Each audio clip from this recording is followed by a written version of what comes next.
If you're lost on Elden Ring, let the OneToedJack help you. Alright y'all, welcome back. Today I'm going to be covering part 5 of my recommended route for beginners. Just to clarify something with you all, I know some of y'all have been asking me about quest lines and missing NPCs that I haven't covered. So the way that I'm covering the recommended route is only for beginners who want to complete the game or don't know what's next and where to go.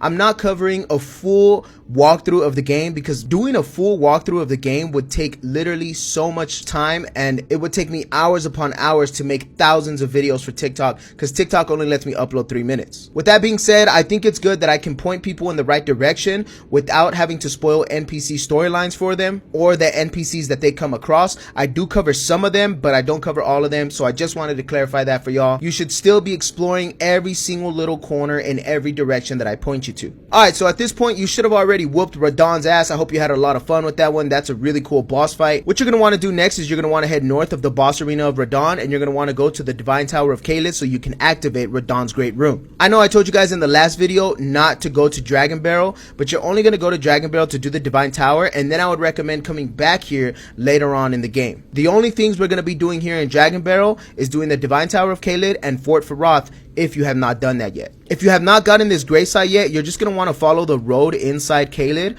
but when you get to the Caelid ruins, you're going to want to take a left and head up here this way, and you should find a gray site called the Dragon Barrel West. You might have to jump a little gap here, but your horse should be able to do that easy. Starting you off at the Merchant Shack gray site, you're going to head towards this Divine Tower over here. Now this Divine Tower doesn't have a bridge and entrance the way Godric's Divine Tower does, so what you're going to have to do is you're going to have to come up on this ledge, you're going to have to jump on the tree, and you're going to have to find the ladders to get up on top of the Divine Tower. Once you get to a Divine Tower, you're going to come up to 2 ways that you can go. You can either go to the left hand side, which takes you down to the basement of the Divine Tower, or you can go to the right hand side, which takes you to the top of the Divine Tower. I would recommend going left first so that you can go to the basement and fight your first Godskin. Once you whoop Godskin's ass, simply come back to this gray site. You're going to take the right side up. You open the double doors to your left. You take the elevator up and you activate Radahn's Great Rune. If you need help on activating Great Runes, I have a video for that on my page as well. If you remember, after you defeated Radahn, a big giant comet came smashing down onto the map. That comet landed over here at the Mistwood Ruins. So what you're going to want to do is you're going to want to teleport to Fort Height West or whatever grace you have closest to that. If you look to your left, you'll see exactly where the comet hit, and you're going to want to head down that route. I would recommend riding along the rocks on the side so you can kind of see where's the best way to head down so that you don't fall to your death.